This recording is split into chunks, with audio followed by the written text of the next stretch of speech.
Good morning, good afternoon, depending on what time of the day you might be watching this recording. It's TRAVON Smith with the Real Estate Experience.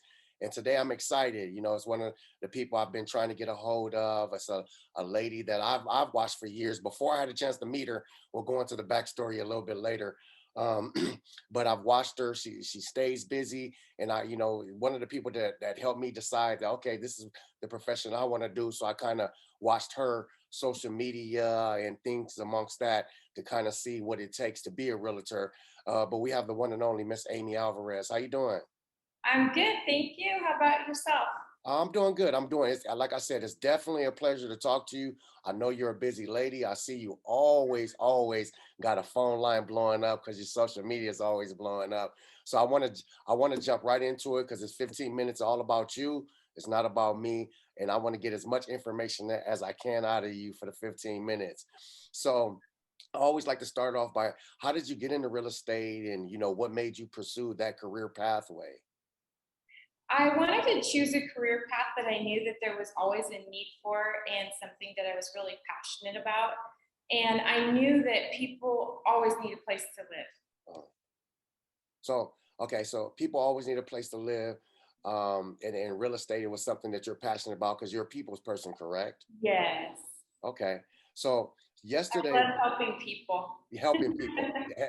a people's person plus helping people is something that Yeah. benefits everybody, Right. especially in this world we live in, as far as this career type. I want to talk a little bit about, jump right into it, talk a little bit about what happened yesterday. Rates went up 0.75 percent. Like for the people that may not understand, even some realtors may not understand exactly what does that mean. What it means is that the market's just changing a little bit and it's just adjusting. It just means that for a buyer, the payment's going to be a little bit higher. Okay. And for sellers, they're going to have to start working a little bit more with the buyers. The market may change. We may not, be seeing 10, 20 offers anymore on houses. So it's just going to correct itself a little bit. But at the end of the day, we still have a shortage of housing, Okay. and there's still people that are going to need to buy, and people that are renting that are still want to buy. I mean, if you're renting, you're paying somebody else's mortgage. You're making a landlord rich. So it's important, even if the rates go up, you still want to buy. And then you're also going to have, people are always going to be moving for whatever reason. They might get a job relocation, they might have another child, they, might decide that they want to take care of family out of state. So everybody's always buying and selling. So don't be alarmed that the rates are going up. Things are still going to move. Yeah, and that's what I noticed. Like things are going to go up, things are going to go down slightly, but somebody like you with the consistency you have a core value of things that you explain to the buyer and seller. Am I correct? Yes. So something like what you were just talking about, as far as, hey, it doesn't matter. You're going to pay a little bit more, but it's going to be even higher in the future, possibly. It's Right. like things are not going to change that much. Um, what So what are some things that buyers I know we talked on it a little bit. What are some things we can expect from the percentage from the feds, the rates going up yesterday? What are some things, like you said, the buyers can expect that they'll pay a little bit more, correct? Right. So it'll change their payment a little bit more. It'll go up a little bit, but then also too, the market always comes up, it always goes, or always goes up, it always comes down. So even if they buy something now today at a higher rate, 5 years from now, the rates might be low and they can always refinance and get a lower rate. See, that's that experience in you. So that I see it, I see it, and so now, like with the sellers, and because I want to give from both perspectives. The sellers were pretty much just throwing whatever they want to throw, and then you either have to buy it or not. But like you said, now the sellers even have to work with the buyers a little bit, correct? Yes. So what's going to happen is it's going to be a little bit of an adjustment for the sellers. It's going to we're the inventory is growing a little bit right now. We still do have a shortage of inventory, so obviously things are still selling. prices are leveling off, they're cooling off a little bit, but the sellers are just gonna have to be a little more accommodating. Staging is gonna be a big factor again. The like the TV shows you see where they go in and they make a house look beautiful. Uh-huh. That stuff really does matter because when somebody's buying a house, it's emotional, and they're going to be paying a lot of money for something, and they want to be able to enjoy it and be excited about it. So the staging is going to be a big factor, I think, coming up. Now, like I said, I'm trying to get as much as I can out of you because I've seen houses that are staged beautifully, and then I've seen houses with nothing in them. And then is it depending on the buyer, how their perspective, like, do they want to picture the house with them in it with nothing in it, or have you seen more buyers want to see something that like kind of shows them how things should look in here? What's your opinion on that? Most buyers, they like to see the house looking a little cute. Okay. Um, it doesn't always necessarily have to be like fully furnished, but at minimum, you want to put some towels in the bathroom, some cute little pictures in the bathrooms. Bathrooms are really cheap and easy to make them look real cute. The kitchen, you can always doll that up with a few little Hmm. knickknacks around and just make the house, look really inviting and give people a sort of an idea of how cute the house can look. Sometimes it's better to have the house empty depending on the client's furniture and what it looks like. Okay.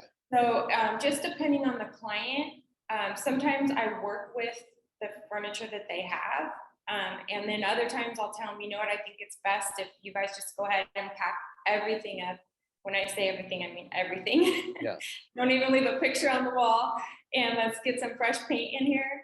And I'll go, get some little cute things to put out. And we'll do that before we take pictures. And a lot of agents always ask me, they're like, well, how do you get all the nice listings? And I tell them they're not always nice, Okay. before I get them. But for me, it's really important. Presentation is everything. And that's what's going to help get my clients the most money. So I always make sure that I have the best photographer out there. I actually have my design degree, and so I offer free home staging to all my clients. And I will go out and I'll personally handpick whatever's going to go in the house to stage it and make it look really cute. And that's also how I've stayed busy all these years is I never like unless my client I will always sell the house unless my client does not do what I ask them to See, I think you're being a little too humble on me right now, because because you just said that you make the houses look like. I've seen you have some nice houses, like some beautiful houses, and I was Thank you. like the houses that you have is like, oh, I want to move in that one day. And, and I have a pretty nice house, man. Those houses, I was like, I want to live in that area. Well, I love Corona, but I Thank was like, I like to live in that house. How how do you like we hear that you have your design degree and your staging and you know how to manipulate the inside. How do you come up with these listings continuously? I want to like learn like for people to hear the process, because I know we're not just blurting out there, but I don't know your listings that you have per month, but they're crazy, and if they're not crazy, they're beautiful. So I want people to understand who we're really talking to. We'll give out your information as well so people can follow you and get a glimpse of this their self. But how do you maintain those listings, besides your knowledge and your design degree? So how, like, what is it inside of you that is able to grab that from You people? have to be an expert Okay. in in your field, and you have to have the dedication every single day. Like if I'm speaking right now to realtors, you need to wake up every day and you have to, it's a grind, it's not easy. And you have to be on top of your market. And once you're an expert and you're honest with people, then they're going to trust you. And once you do a good job for them, what a seller wants is they want their house sold for the highest price and the fastest that they possibly can get it sold. And so you have to deliver that for them. And by being a market expert and knowing what's going on in the market. You have to stay up on everything. What things are selling for, what things are going into escrow for, what things are listed for. If people are, paying closing costs, you always have to know what is going on. And by doing that, people are going to refer you. And you have to be the go-to person. And that's something people can go to, Miss Amy Alvarez. Believe me, we're going to give her information out. We have a couple minutes left. I'm trying to get as much in as I can because I'm picking it. But you're somebody I want to come back to and pick your brain, as often as we can. So after yesterday, after the interest rates went up to 0.75, did you mentally already make an adjustment? Did you sit in your little room or your study room or your office, and then you made your little mental adjustment of like, okay, here's my game plan moving forward? Or you kind of like, Absolutely. And okay, that's what it takes to be successful. You always have to have a game plan. You always have to be in front of what's going on. And you have to know what you're going to do to make things happen. Miss Amy Alvarez, could go ahead and give the people your information, whatever, via however you want to, information to contact you, and what areas do you work? I work Southern California. You can follow me on Instagram at Your Realtor Amy. And also my cell phone number is 909-821-5590. You can text me and we can set up an appointment to talk about any of your real estate needs. Okay. Now, what was some advice you would give as far as to upcoming realtors? Because, like I said, I've talked to some realtors. They're TikTok stars, and they're big in different divisions of other life. What's I know you just said the grind. I know you said become an expert. How do you become an expert? If I may ask you, like, what do they need to do to become an expert? Every single day, you have to look at the MLS, see what's going on, see how many properties are, especially if you are focused in one city, see how many properties are available in that particular city. You have to watch to see if the inventory is growing, if the inventory is decreasing, because if the inventory is growing, then the prices are leveling off. So if you list a property, you don't want to overprice it, because with growing inventory, then you're not going to get any showings. If there's a shortage of inventory, then you could overprice something because the market's probably going to catch up to the price. If you are, depending on if you're dealing with $1 million property or $300,000 property, is how much you want to price it a little bit higher. Like a $300,000 property, maybe you could go up to 305, 310 if you have comps in escrow. At that, call those agents, ask those agents, what are those comps? What are those houses, selling for? If it's $1 million property, you might, you call those other agents for the houses that are in escrow, because the houses that are in escrow, those are going to be your next comps. But then also too, like in the past few years, we've been dealing with the property shortage of inventory.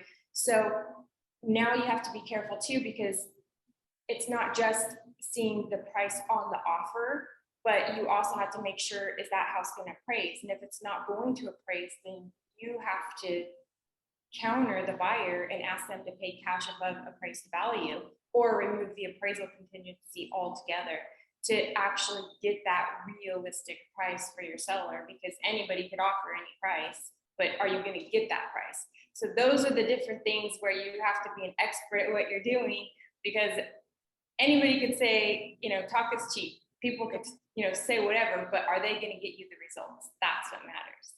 And if you don't know, ladies and gentlemen, Amy Alvarez, Miss Amy Alvarez will get you the results. She's an expert realtor. I mean, you heard it right here, because you dropped so much knowledge at that end. I think people are like new realtors, and even the experienced realtors gonna go back and listen. There was a lot of information at that end that's jewels. We consider jewels. So I appreciate you stopping by. Absolutely. Once again, can you give them your information again, where they can contact you at? Instagram, follow me at Your Realtor Amy. And my cell phone number is 909-821-5590. Miss Amy Alvarez, I appreciate you taking the time. I'm Thank TRAVON you. Smith on the Realtor Experience. Thank you again for stopping by. We definitely appreciate it. Thank you. It's been a I, wa- pleasure. I want I Appreciate want you. to I want to have you again later on. So All don't go right. nowhere. All All right. right. Sounds good. Have a great day. You too.